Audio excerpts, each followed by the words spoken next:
Dobar dan svima, moje ime je Komna Lalović, ja sam doktor nauka informatike i u zvanju sam vanrednog profesora na univerzitetu iz oblasti informacione tehnologije.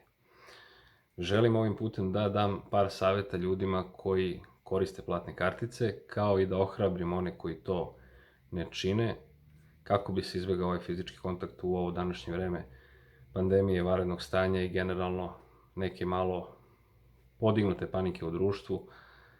Eto, čisto da nađu sebi način kako da funkcionišu normalno.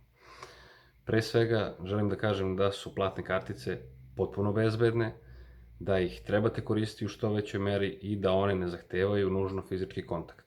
Dakle, mnogo manje opasnost od prenošenja bilo kakvih bakterija, virusa i tako dalje. Sa druge strane, itekako je važno da PIN kod koji ste dobili uz karticu znate samo vi. Eventualno osoba od vašeg najvišeg poverenja koja za vas ide da podigne novac u ovom teškom stanju, ako imate preko 65 godina i tako dalje. Znači, mnogo puta sam se našao u situaciji da prilikom plaćanja, posebno stariji ljudi koji nisu u card payment delu i koji ne znaju šta to sve znači, koje sve opasnosti vrebaju, da govore ljudima koji rade na kasi, da im govore PIN kod. Ma ukucajte 5684, to je PIN kod.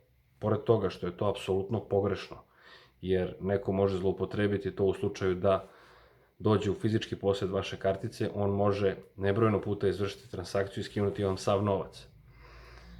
Sa druge strane, potpuno je pogrešno jer taj PIN kod vas štiti. Taj PIN kod garantuje da ste to vi.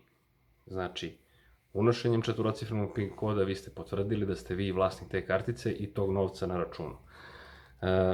Čuvajte PIN kod i pametno koristite kartične usluge.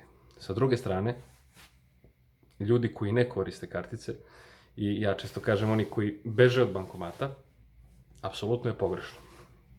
Poznato je da su to starije generacije i da ćete penzionera teško naterati da koristi bankomat, ali treba ih ohrabriti i treba im reći da nema nikakve opasnosti, da bankomat neće pojesti karticu, da vam neće skinuti više nego što vi tražite da vam skine i da neće skinuti vam, a da vam nije isplatio. Znači, postoje mere zaštite u oblasti IT-a koje to sprečavaju.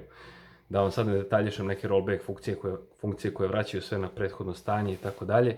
Tako da koristiti bankomat je apsolutno bezbedno i apsolutno poželjno. To je generalno moj savjet i starijim generacijama. Nažalost, ima i nekih mlađih koji ne koriste baš bankomate i kartične usluge, ali generalno preporuka svima: budite pametni, čuvajte svoj PIN kod i koristite kartice bez ikakvih problema. To je bilo ukratko. Do sljedećeg videa i nekog pametnog savjeta. Pozdravljam vas.